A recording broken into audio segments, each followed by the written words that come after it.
Между тем, проезд с Якутска до Амги стоит всего 1500 рублей вместо 3500. Авиакомпания «Полярная авиалиния» осуществляет рейсы по маршруту Маган-Амга и обратно.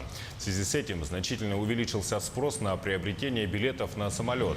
Детям до 2 лет авиаперелет бесплатный. Люди летают на выходные к родным или просто отдохнуть. Если на такси путь с Якутска в Амгу занимает около 5 часов, то самолет летит 1 час и 15 минут. Дорога с города Якутска заняла где-то до Амги. Где-то я выехала из дома где-то 8:30. Где-то минут за 30 до Магана добралась. Зарегистрировалась быстро, народу мало, поэтому все прошло очень быстро.